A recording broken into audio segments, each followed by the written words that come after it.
Tratando com amor.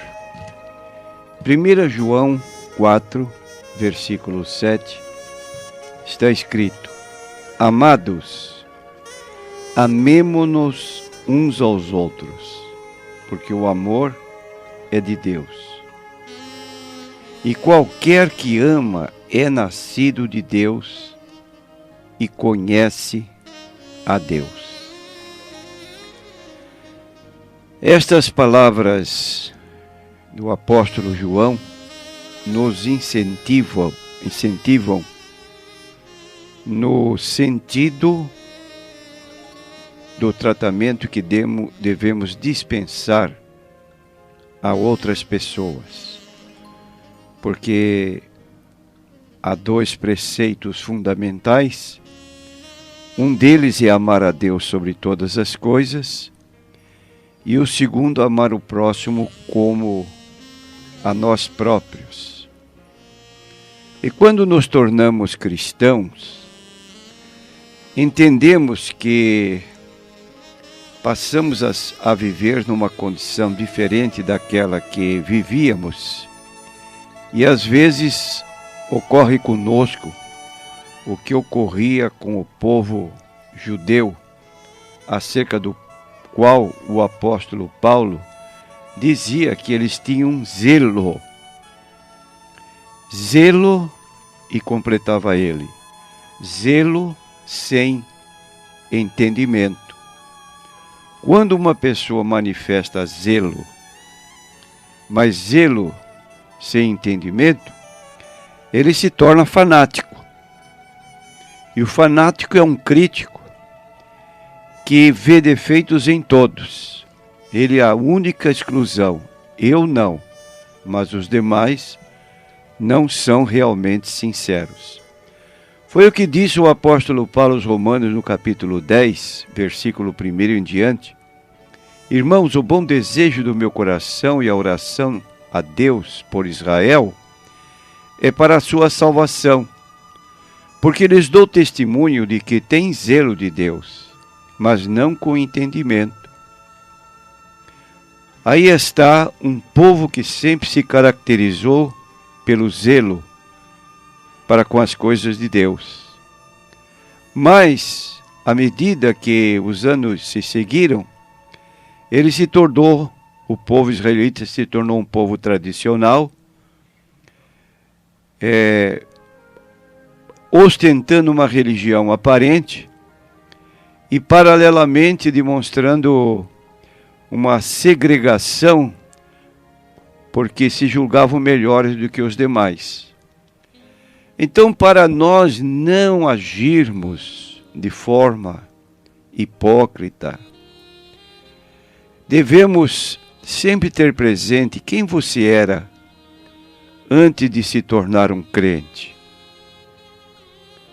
para que você mantenha uma atitude de exclusão dos demais, como se não fossem tão puros quanto você se julga puro.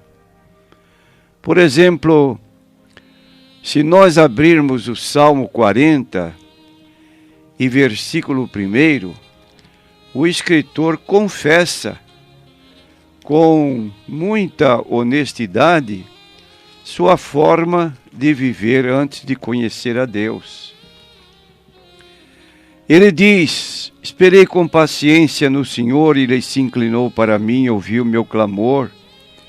Tirou-me de um lago horrível, de um charco de lodo.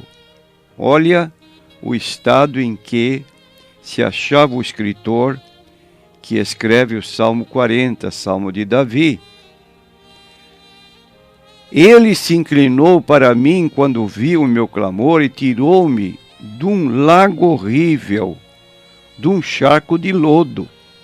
Pôs os meus pés sobre uma rocha, firmou os meus passos, pôs um novo cântico na minha boca, um hino ao nosso Deus. Muitos o verão e temerão e confiarão no Senhor. E o apóstolo Paulo fala na sua carta aos Efésios, no capítulo 5, dizendo que antes éreis trevas, mas agora sois luz no Senhor. Então, quem você era antes de se tornar um cristão, antes de passar pela experiência do novo nascimento? Aqui está dito: eres trevas, mas agora sois luz no Senhor. E desde que recebemos da parte de Deus misericórdia, como devemos agir com nossos irmãos? Então o apóstolo João está dizendo: amados, amemo-nos uns aos outros, porque o amor é de Deus, e qualquer que ama é nascido de Deus e conhece a Deus.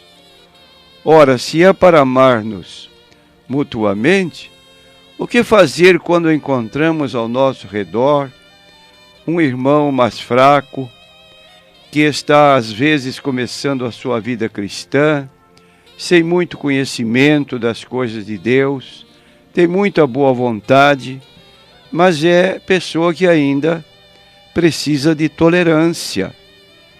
Então diz o apóstolo Paulo: irmãos, se algum homem chegar a ser surpreendido em alguma ofensa, vós que sois espirituais, encaminhai o tal com espírito de mansidão, olhando por ti mesmo, para que não sejas também tentado. Levai as cargas um dos outros, e assim cumprireis a lei de Cristo. Porque se alguém cuida ser alguma coisa não sendo nada, engana-se a si mesmo. Permita-me perguntar: quando você vai à casa de Deus, você se assenta nos bancos da frente ou se assenta nos bancos de trás? Quem se assenta no banco de trás geralmente observa toda a situação de como se portam aqueles que estão à sua frente. Será que emitimos um juízo condenatório sobre as pessoas que estão adiante de nós e que não observam que nós as estamos vendo, porque nós sentamos no banco de trás? E enquanto estamos ali na casa de Deus, ao invés de prestarmos atenção na palavra que está sendo pregada, volvemos a nossa atenção para os que estão presentes e saímos da casa de Deus, às vezes, enfraquecidos, porque não prestamos atenção na mensagem que está sendo pregada, e a nossa atenção é manifestamente uma atitude de crítica, embora velada, com todos os demais que se acham à frente de nós. Eu quero dizer que quanto mais nós nos aproximamos de Deus, mais nasce em nós um sentimento de culpabilidade, de indignidade, em nos reconhecer nas nossas orações que não somos lá pessoas assim tão perfeitas.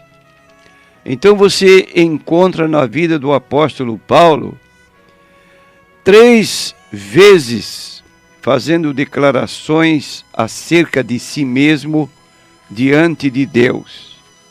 Quando você abre 1 Coríntios, capítulo 15, e versículo 9, você vai encontrar o apóstolo dizendo: porque eu sou o menor dos apóstolos, que não sou digno de ser chamado apóstolo, pois que persegui a igreja de Deus. Então, comparando-se com os outros apóstolos, ele se julga o menor deles. E todos os leitores da Bíblia Sagrada têm conhecimento de que Paulo foi mais diligente do que qualquer outro apóstolo. E foi um mártir do cristianismo nos dias do imperador romano Nero. E ao partir observar a sua futura morte, ele escrevia para Timóteo: combati o bom combate, acabei a carreira, guardei a fé. Mas ele, se comparando com os apóstolos, outros que tinham estado com o Senhor Jesus Cristo desde quando Jesus começou a pregar, ele então dizia: eu sou menor. Ele avançou um pouco mais na vida cristã, se tornou mais próximo de Deus e escreveu sua carta aos Efésios, capítulo 3, e versículo 8, dizendo de si mesmo: a mim, o mínimo de todos os santos, me foi dada esta graça de anunciar entre os gentios, por meio do Evangelho, as riquezas incompreensíveis de Cristo. Agora ele não se confronta mais com os apóstolos, mas ele se compara com os cristãos em geral. E ele diz, em comparação com os outros: eu sou o mínimo, o menor de todos os santos. Baixou um pouco mais na sua consideração acerca de si mesmo. E a maior intimidade com Deus ainda teve crescimento, ia escrevendo a sua carta a Timóteo no capítulo 1 e no versículo 15, agora ele se compara com a humanidade em geral e diz esta palavra: esta é uma palavra fiel e digna de toda aceitação, que Cristo Jesus veio ao mundo para salvar os pecadores, dos quais eu sou o principal. Não se comparou mais com um apóstolo, não se comparou mais com os cristãos dizendo que era o menor, mas agora ele se coloca no meio de todo mundo, de toda a humanidade, e se diz: eu sou o principal, o pior dos pecadores, ou fui, pelo menos, mas alcancei misericórdia. E diz então o texto bíblico que Paulo se considerava como blasfemo, como perseguidor, como opressor, mas diz ele: alcancei misericórdia, porque eu fiz ignorantemente na incredulidade. E às vezes parece que nós nos esquecemos disso. De onde você veio? Você não veio de um charco de lodo. Nós todos não viemos de um charco de lodo. A nossa vida era recomendável. Não era. Mas a graça de Deus, a misericórdia de Deus, suplantou a nossa indignidade, como diz Paulo: onde o pecado abundou, a graça de Deus superabundou. E essa graça superabundando nos atingiu. Ora, se Deus nos atingiu, por que não nos mostramos benignos, bondosos, amorosos para com os nossos irmãos? A ponto de dizer João: amados, amemo-nos uns aos outros, porque o amor é de Deus, e qualquer que ama é nascido de Deus e conhece a Deus. Você tem demonstrado na sua vida cristã uma atitude como essa? Pessoa compreensível, pessoa que está pronta sempre para ajudar aquelas outras que têm certas fraquezas, que precisam de uma compreensão maior de Deus? Isso só acontece quem se aproxima mais de Deus. Porque enquanto mantemos distância, fazemos uma comparação com nós próprios e com os outros. Mas quando nos pomos à frente de Deus, então começamos a dizer: na verdade, eu mereço misericórdia, porque só por misericórdia é que eu posso estar na presença de Deus. E diz a Bíblia, concluindo agora no livro de Tiago, capítulo 4, versículo 6, Deus resiste aos soberbos, mas dá graça aos humildes. Sujeitai-vos, pois, a Deus, resisti ao diabo, e ele fugirá de vós. Chegai-vos a Deus, e ele se chegará a vós. Alimpai as mãos, pecadores, e vós, de duplo ânimo, purificai os corações. Senti as vossas misérias, e lamentai e chorai. Converta-se o vosso riso em pranto, e o vosso gozo em tristeza. Que palavras de Tiago que bem cabem a todos nós. Devemos sentir as nossas misérias, lamentar, chorar, e que o nosso riso, às vezes fútil, diante de coisas tão sublimes que são as coisas de Deus, deixemos essa indiferença, esse riso que não traz um conforto realmente espiritual, e torne-se esse riso em pranto e esse gozo em tristeza.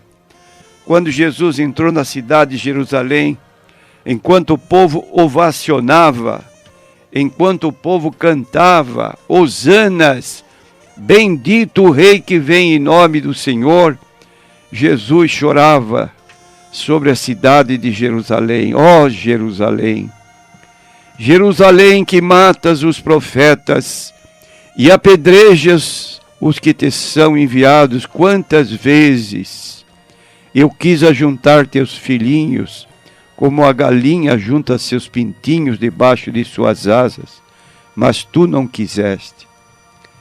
Então Deus lamenta quando nós nos sentimos assim, tão perfeitos, tão intocáveis, que podemos manter um clima de atrito dentro das igrejas, porque nós somos os perfeitos. Os demais são falhos, logo nos mantemos como fariseus numa atitude de superioridade. E tudo por quê? Primeiro, porque estamos longe de Deus. Quanto mais longe, pior é. Quanto mais perto, nos sentimos como Paulo. A princípio, menor do que os apóstolos, depois menor do que os santos, e depois ainda menor do que os outros pecadores, se julgando como um tal. Porque a graça de Deus, a misericórdia de Deus, abundou em sua vida. Que Deus o abençoe, que você que é nascido de Deus, você que conhece a Deus, tenha um coração aberto para amar o seu irmão, ou como diz o texto, amemo-nos uns aos outros.